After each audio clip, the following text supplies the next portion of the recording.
Et si, pour la première fois dans l'histoire, l'Afrique était placée sous la protection d'une puissance nucléaire déterminée à tout sacrifier pour riposter? Imaginez la scène. 700 soldats d'élite nord-coréens débarquent à Ouagadougou, officiellement pour soutenir l'agriculture et partager leur expertise technique. Mais derrière cette façade anodine se trame une opération d'une audace inégalée. Une mission qui pourrait bien bouleverser l'équilibre des puissances mondiales.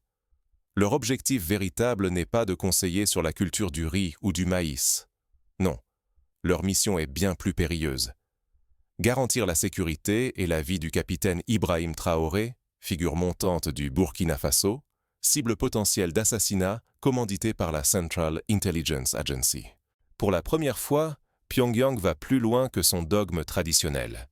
Sa doctrine nucléaire s'étend désormais jusqu'à la défense d'un allié africain. Jamais, au grand jamais, une puissance atomique n'avait promis de défendre un dirigeant africain, et encore moins sous la menace de représailles massives. La dissuasion nucléaire, privilège jalousement gardé par les grandes puissances depuis Hiroshima et Nagasaki, devient soudain le bouclier ultime d'une souveraineté africaine jusqu'alors fragile. Désormais, s'en prendre à Traoré, c'est risquer une crise mondiale, aux conséquences si imprévisibles qu'elle pourrait redéfinir l'ordre international. Le déploiement reste soigneusement secret, enveloppé de rumeurs, alimenté par des spéculations dans les rues de Ouagadougou et dans les cercles diplomatiques de Washington à Pékin. Mais un message sourd résonne.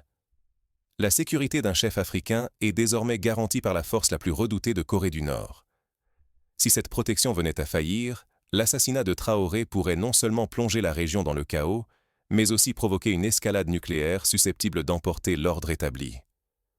Qui aurait pu imaginer, il y a seulement une génération, que l'Afrique, longtemps reléguée au rang de terrain de jeu des grandes puissances, deviendrait le centre d'une révolution géopolitique?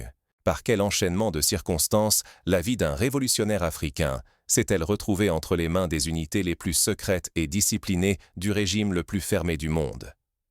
Pour saisir l'ampleur du bouleversement, il faut remonter aux origines de ce pacte secret, tissé entre Ouagadougou et Pyongyang. Tout commence par une série d'événements qui, tels des dominos, ont ébranlé la région et ouvert la voie à cette alliance inédite. Mais pourquoi la Corée du Nord, pays réputé pour sa fermeture, sa paranoïa et sa méfiance extrême envers l'étranger, décide-t-elle soudain de s'impliquer militairement en Afrique? Cette question hante aujourd'hui toutes les capitales du globe, des palais présidentiels africains aux couloirs du Pentagone. Le 15 septembre 2025, dans le silence le plus complet, 700 soldats d'élite nord-coréens foulent le tarmac de l'aéroport de Ouagadougou. Pas de communiqué officiel, aucune trace dans les médias. Ils se présentent comme ingénieurs agricoles, conseillers culturels, membres d'une mission technique.